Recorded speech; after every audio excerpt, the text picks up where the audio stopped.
Nowadays, with such advanced technology, why can't baldness be completely cured? This issue deeply troubles Hohmer, until a scientist announced that this problem had been overcome. A newly developed hair growth product could enable users to grow hair rapidly. So, he immediately rushed to the pharmacy, planning to snap up the hair growth product. After the pharmacy owner understood his intention, the owner took out the product and priced it at $1,000. Hearing this, Hohmer shed tears due to his poverty and then left the pharmacy. After returning to the company, he complained to his colleagues about the price of the hair growth product. After listening, Lenny came up with an idea and said that he could buy it with insurance. Hohmer suddenly understood and immediately told this idea to the pharmacy owner. The other party said that it would be okay if they didn't issue an invoice for the private transaction. So, the two of them made a secret deal at the back door, and Hohmer took the hair growth product home. Hohmer poured the hair growth liquid into his palm and then gently applied it to his bald head. Before going to bed at night, he also put on a hair cover and knelt down to pray devoutly. The next morning, Hohmer washed up in front of the mirror. He removed the hair cover, and hair grew on his head all of a sudden. Hohmer rushed out of the house and couldn't wait to announce to the whole world that he had grown hair. Then he went to the company to share the good news with his friends. At the same time, the boss was inspecting in front of the monitor.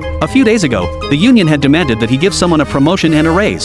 So, Mr. Burns secretly observed with his secretary. Hohmer with hair looked extremely confident. Mr. Burns immediately appointed him as the factory supervisor. Hohmer thought that all this luck was brought by his hair and didn't notice at all that Mr. Burns was extremely angry. The number of accidents in the factory remained high. The solutions proposed by the executives present were all ineffective. Now only Hohmer hadn't spoken. Hohmer looked around blankly and, being hungry, said, "Add more mayonnaise." The secretary was enraged upon hearing this answer. Mr. Burns thought Hohmer was quite interesting and finally appointed Hohmer as the canteen supervisor. After taking office, Hohmer provided everyone with an unlimited supply of mayonnaise. After a period of investigation, the number of accidents in the factory dropped significantly. The boss was amazed at the new employee's ability and decided to appoint Hohmer as the vice president. The secretary was required to follow Hohmer and learn from him. At night, Bart secretly entered his parents' bedroom, took out the hair growth agent, and applied it around his mouth. Just then, Hohmer suddenly appeared and frightened Bart. The hair growth agent spilled all over the floor. Hohmer knelt down and wept because the hair growth agent could only keep the hair thick with continuous use. The next day, without the maintenance of the hair growth agent,